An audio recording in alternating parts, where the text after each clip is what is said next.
we said that if our dn dx or partial derivative of n with respect to x is equal to dm dy or partial derivative of m with respect to y, if these two are equal, we say that our equation is exact. But what if dm dy is not equal to dn dx? So that is not exact. So our solution for exact equation will not work. However, if let us say that q is dm dy minus dn dx, this minus this, and if this is divided by n, if q is divided by n, and the result is a pure function of x, meaning there is no y, then our converter to exact equation is e integral of this dx. On the other hand, if q over n is not pure function of x, but q over m is purely function of y, then our multiplier that will convert the equation to exact equation is e to the negative integral of this function dy. Let me illustrate how to do it. Now, for example, we have this equation. If this is our m and this is our n. Now, if we will solve dm dy, meaning we will be treating x temporarily as constant. So this would be, this is constant, derivative of this is the constant x times derivative of y with respect to y, that's 1. Plus derivative of 1, 0. Now, let us now take dn dx, meaning we will be treating y as constant. Okay? So, take note that this is a product. This times this. So, that is the first, that is x times derivative of the second. For y is treated as constant, so derivative of this, 0. Derivative of x with respect to x, 1. Derivative of negative 2, 0. Okay? Plus the second is 4y plus x minus 2. Derivative of x with respect to x, 1. So, this and this are not equal, so they are not exact. So let me first simplify this. This is x plus x. This is 2x plus 4y minus 2. Okay? So there is a big discrepancy between this and this. Right? So it's not exact, but let us try. Our q is simply the difference of dm dy and dn dx. It's x minus this one, which is 2x plus 4y minus 2. And this is equal to x minus 2x minus x minus 4y minus minus, so plus 2. This is q. Now, take note that if I factor out the negative here, this would be negative x plus 4y, x plus 4y, factor out the negative, this is minus 2. Right? So, take note that this is also the same as this. Now, if we will take now q over n, if this will be purely function of x, then our integrating factor or our multiplier will be e to the integral of that function. So, let's do it. Our Q is minus of x plus 4y minus 2 over Rn is x times 4y plus x minus 2, this one. And take note this and this will cancel. So this is going to be equal to minus 1 over x. This is purely function of x. So therefore, this can be reduced to exact equation and our u is going to be e to the integral of this function minus 1 over x dx. And this is going to be integral of dx over x, ln of x. So this is e to the negative ln of x. This is the same as negative 1. So making this as an exponent of this, e to the ln of x to the minus 1. E to the ln, this is inverse ln, so they cancel each other out. So this is x to the minus 1.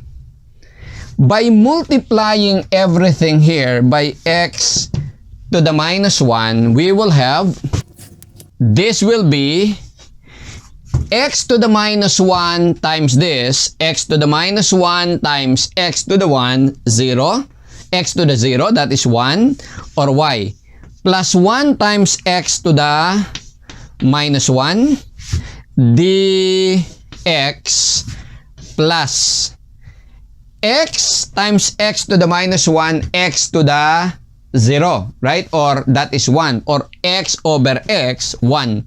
So this would be 4y plus x minus 2 dy is equal to 0. Okay? Now, this is now our new m. This is our new n. This equation must be exact. Let us try. Our dm dy, meaning x will be treated as constant. So this is constant. So you have derivative of y is 1. Derivative of constant, 0. What about here? Checking dn dx, this time y is constant. Derivative of this, 0. Derivative of this, 0. Derivative of x with respect to x, 1. They are equal. So therefore, this is already an exact differential equation. So our solution, partial integrate this with respect to x, meaning this time in partial integration, y is treated as constant. While here, partial integrate this, lahat ng may x at nadikit sa x, x, yung mga x, di ba? Ine-x na yan, di ba? Hindi na yung binabalikan. Ine-x na yan. So, yung x dito, x yan. Wala na yan. Okay? So, hindi na siya masasama sa integration. So, therefore, we will have here, this is constant. You will have y integral of dx, x, plus integral of x to the minus 1 dx by power formula, it's x to the minus 1 plus 1 over, that is 0, over 0. Hindi pwede, no? So, that is the same as integral of dx, x to the minus 1 is 1 over x. So, that is the same as integral of dx over x. That is what? Ln of x plus. So, this one, integral of 4y dy, that is 4y squared over 2. Minus 2 integral of dy, that is y, is equal to integral of 0, this is constant. So therefore, simplifying, this is xy plus ln of x plus 2 times y squared minus 2y is equal to c. So this is going to be our solution to this differential equation. You get it? What about this one? We have here this equation. This, of course, is non-homogeneous because this is first degree, 0 degree. So let us see whether this is exact. So if this is our m and this is our n, our dm dy, meaning x is treated as constant, is equal to, this is constant, derivative is 0. Derivative of y with respect to y, 1. This is constant, derivative is 0. Now, while our dn, dx, this time we will treat y as constant. So this is going to be derivative of this. Take note of the negative here. This is part of n. So y is constant. So this is the constant times derivative of x with respect to x, 1. Okay? So let us include the negative sign. So minus minus plus. So take note, derivative of this with respect to x is 2 times 2. This is 4 x to the 1, or simply x. So this and this are not the same, right? Now, if we will check our q is this minus this. So it's minus 1 minus minus y plus y minus 4x. This is your q. And if we will check q over m, take note, minus 4x plus y minus 1. Basically, if I'll factor out the negative sign here, so this would be minus of 4x, then minus of y, then plus 1. Minus 4x plus y minus 1. It's this. So take note that this is the same as m. So the suspicion is that if we take q over m, this one, what we will have will be negative of 4x minus y plus 1 over the m, which is exactly this one, 4x minus y plus 1. So this is negative 1. While this is not purely function of y, but the point is there is no x. So therefore, this will be taken as our function of y. So this is reducible to exact equation. So our integrating factor u, the reducer to exact equation, will be e to the negative integral of the result here. Minus 1 dy. Negative, negative, positive. So this is e integral of dy y. So this would be our converter. So you multiply everything by this one. So we will get here 4x e to the y minus y e to the y plus 1 e to the y dx minus x y e to the y minus 2 x squared e to the y dy equals 0. Let us check. So this must be exact this time. This is our new m. This is our new n. Our dm dy, x is treated as constant. So this is constant. 4x, derivative of e to the y is e to the y, dy over dy is 1. So this is e to the y. Now this time, this is a product, right? Derivative of product is the first y, derivative of e to the y is e to the y, plus the second e to the y, derivative of y, 1. Okay? Now, plus, Derivative of e to the y is e to the y. This is dm dy. So we have here minus e to the y plus e to the y. This one cancels. So this is going to be 4x e to the y minus y e to the y. While our dn dx, meaning y is constant, so this entire thing is constant. So it is going to be minus y e to the y, derivative of x, 1. Then minus minus plus. This is constant, this is constant. So this is 2 e to the y, derivative of x squared, that is 2x. Are they the same? 4x e to the y, then minus y e to the y. So this and this are equal. So exact. So this is now an exact differential equation. So Padilla solution.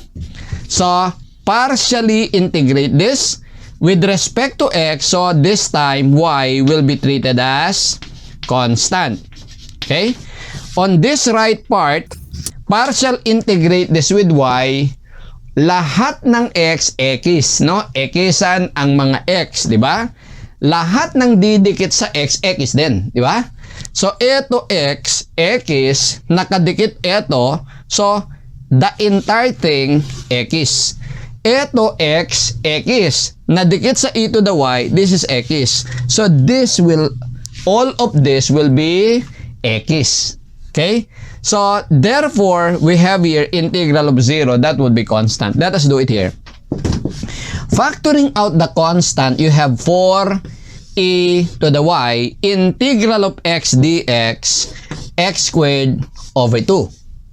Minus y e to the y, integral of dx, x, plus. This is constant, e to the y, integral of dx, this is x. So this is x, integral of 0, this is constant, right? So therefore you have here 4 over 2 e to the y x squared minus y e to the y x plus e to the y x equals c. Now, there is a condition here. This one is our general solution. Now, the examiner or the one who praised the question wanted us to evaluate the value of c. So, we substitute here if x is 2, y is 0. So, substitute x is 2, y is 0. So, you have here 2 e to the 0, 2 squared minus 0 e to the 0 times 2 plus e to the 0 times 2 is equal to c. This is 1, no? This is 1. But 0 times anything, 0. Okay? So, this is 2. E to the 0 is 1 times 2, 2. And this is 8. So, c therefore is equal to 10.